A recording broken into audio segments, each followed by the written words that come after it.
All right, everyone. I'm going to go ahead and get started since this is only 20 minutes today. I'm not used to being tethered to a microphone, so if I start to wander and you start to not be able to hear me, please wave your hand frantically. But hi, everyone. I'm Kimberly Bottom. I am the Director of Community Engagement at Feathr. And Feathr is a marketing platform built specifically for nonprofits like orchestras, symphonies, performing arts centers, etc. So we're bringing some of our expertise to the table today in terms of how to get your message out to the audiences that you currently serve, but also how to find new people, because that can be a challenge as well. So the good news is a lot of that is now automated through marketing, because online gives us that opportunity to not only automate some of our outreach strategies, but also to really track what works. I know sometimes marketing can feel a little bit like unreliable magic, where you do something, you're like, oh, it worked really well, but I'm not sure why. So we are here to kind of give you some tips and tricks on how you can get messaging out to people in this beautiful digital world that we now live in, and how you can also see which of those strategies is working, so you know where to invest your time, invest your very important nonprofit dollars as well. So just a quick show of hands, anybody here not familiar with Feathr? Okay, we've got a lot of newbies, that's great. I know our name doesn't really give it away, so I'm gonna give you just a very quick rundown about who we are, but then what I'm gonna show you, all of these things are available in the Feathr platform, but they are also available outside of the Feathr platform. So if you're not ready for a full-on marketing platform, that's okay. You can still do some tips and tricks that we're gonna learn here today. So first and foremost, who is Feathr? Again, we are a marketing platform built specifically for nonprofits. That's a really important designation, because we are not just selling things, we are building relationships. It's different than consumer marketing. We really not only want to get people to take that action, buy the ticket, attend the show, sign up for our summer programs, but we want them to come back. We want them to support us. We want them to maybe become donors, legacy gifts.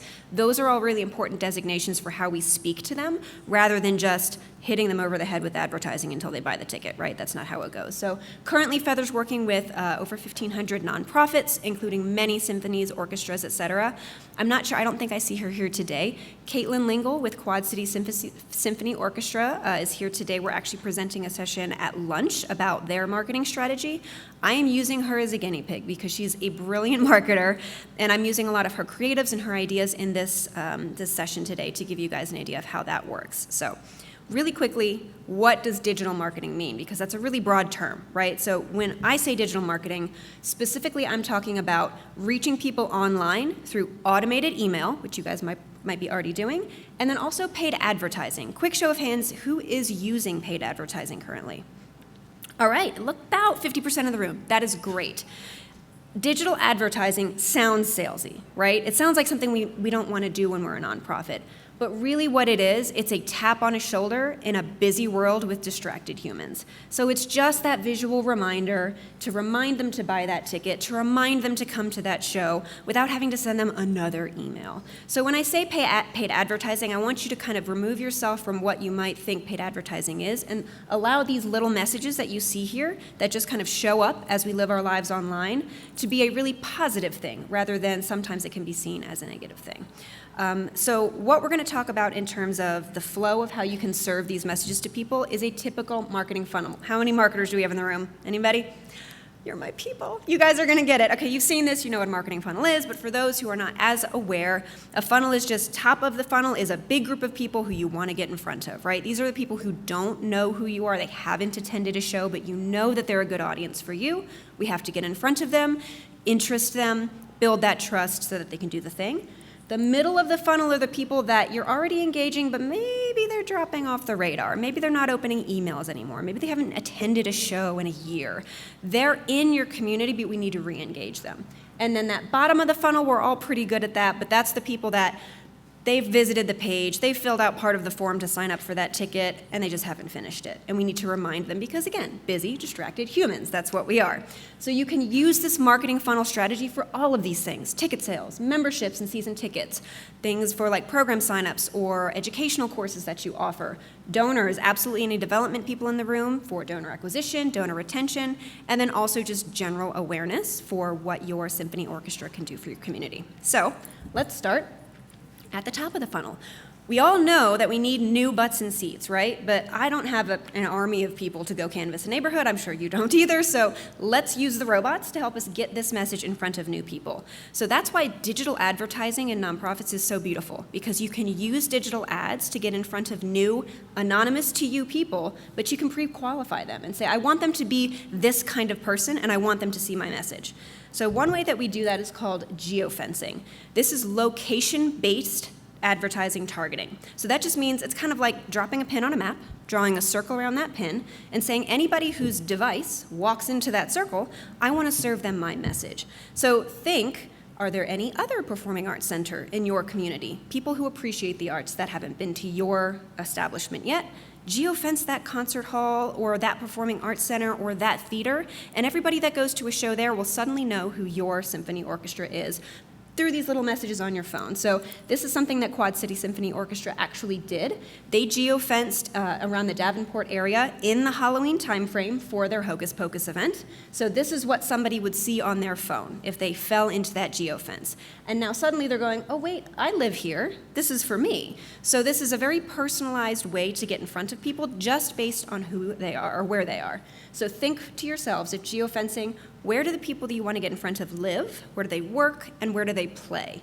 And that's what you want to think of when you're trying to get in front of people. So like, example for the development people here, not for just selling tickets, maybe you geofence a high-income neighborhood or a country club where people have a little more disposable income. If you're looking to build those summer programs or the youth programs, geofencing the local schools and the pickup lines where the parents go to get their kids, all opportunities to get in front of these people based on where they are. The next tool that we can use to get in front of people is called affinity targeting. I always date myself, but I use it every time. Who remembers Build-A-Bear? Anybody? Right? I think they're still around. I think they're actually still operating. This is build an audience member, build a donor. You get to pick your characteristics, build your little bear, and then the ads will go out and find these people.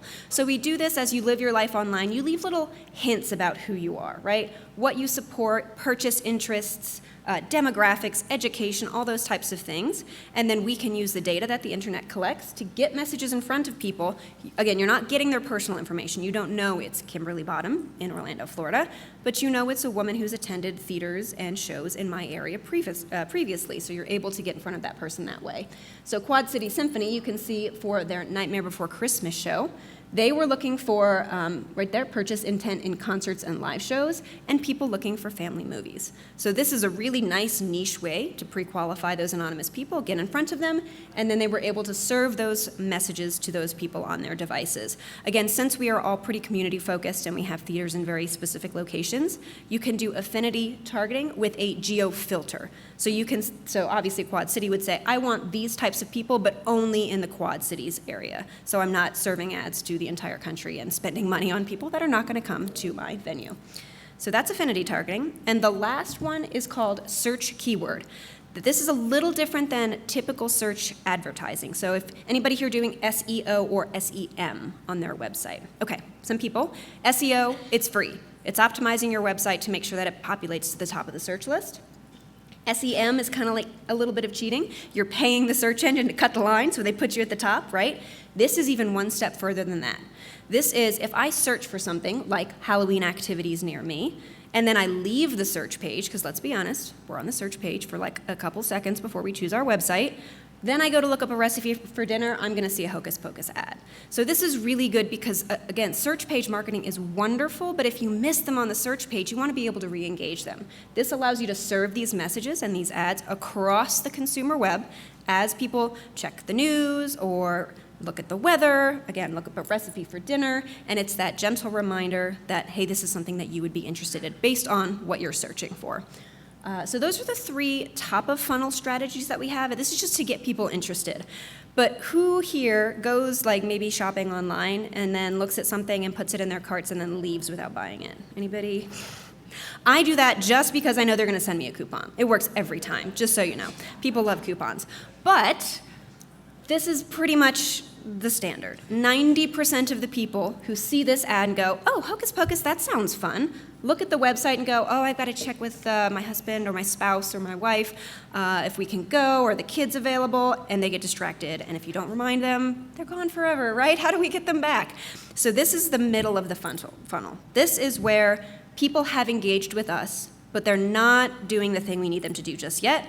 This is exactly what we're talking about. You put the thing in your cart, or you Google the shoes, and now the shoes are everywhere, right? Consumer marketing has made trillions of dollars doing this for decades upon decades. Let's put this tool in the hands of the good guys in this room so that we can remind people about our community organizations. So what that looks like for Quad City Symphonies or for any nonprofit is I go to Quad City's page and I go, Led Zeppelin, Pops, that sounds so fun. And then I get distracted because I don't have my credit card or I'm not sure of my schedule. Now I can continue to serve this message to that person until they actually come back and do the thing. So this, what we do is we place a little piece of code on your website, and then it tracks the behaviors. So it knows that this cell phone clicked on that Led Zeppelin page but didn't actually buy a ticket. Again, you don't know who the human is behind it, but they clearly showed interest in the Pops concert. So you're going to show them a specific message based on what they clicked on. And that's how you cut through the noise, guys. Because I see hundreds of ads every day, but when you show me something I told you I cared about, that's when I go, oh yeah, shoot, I've got to call and see if I can attend that concert. So retargeting, if there is one thing I want everybody to leave here today, if you're not doing, retarget your own website. People are not there by accident. I promise. They got there on purpose, and they just got busy and distracted. So it's called website retargeting. Again, it uses a piece of code to track behaviors and then serve ads to the people who clicked on a certain thing on your page. So that's on your website. These are anonymous people. What about the people on your email list that are maybe not opening emails, maybe not coming to shows? How do we get back in front of them? We have something called email mapping or CRM retargeting, where you can pair the devices that are logged into those email addresses so you can serve that person ads instead. So let's say Kimberly Bottom's on your email list. She has not opened an email in 6 months. What's going on with Kimberly? Does she not read her emails anymore? Am I going to the junk folder? You can then pair those devices so that you can start to serve these advertisements to that person instead. So not only is it good for people that are not engaging with email, it's just a good reminder. I mean, I visit my favorite retailer because I'm on their email list, and I suddenly get an email that says, caught you looking. Not an accident, right? I'm paying attention. I know you're interested right now. And by the way, here's a coupon. And now I have a new blouse. So it works every time. This is just another way to get in front of that interested human. So those are the paid advertising strategies. There are also some email automations out there for you guys that will make the email strategy a little easier. So everybody's probably familiar with a single send or a scheduled email, right? I write the email, it's wonderful, I schedule it, it goes out at a certain time. Everybody should be doing this at this point. There's also something called Smart Send, and this is paying attention to when someone is interested in that moment, and that's when we want to get in front of them. So let's say I have a reminder that my Led Zeppelin Pops concert is coming up, and it's going to go out Friday because the concert is Saturday. But Kimberly, who is on that email list, set to get that email, is on your website on Wednesday. I want to send her that email now because she's telling me I'm on your website and I'm interested right now. I have a moment, get that message in front of me. So Smart Send emails will monitor website activity and send people emails based on if they triggered that website activity. If I didn't, I'm going to get it on Friday when I would have gotten it anyway. But Smart Send, I mean, again, the number one currency these days, guys, is attention.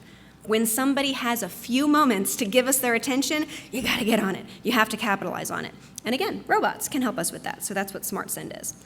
And then auto send email is just what you guys are probably used to in the consumer space, where constantly monitoring website activity, and when somebody clicks on something, we can trigger an email. This is wonderful for donations. So if you're trying to increase your donations through your development team, if somebody visits your donation page, again, not an accident, you want to automatically trigger an email to go to them and say, like, thank you so much for considering your support. Here's what your support would mean to us with a link to donate.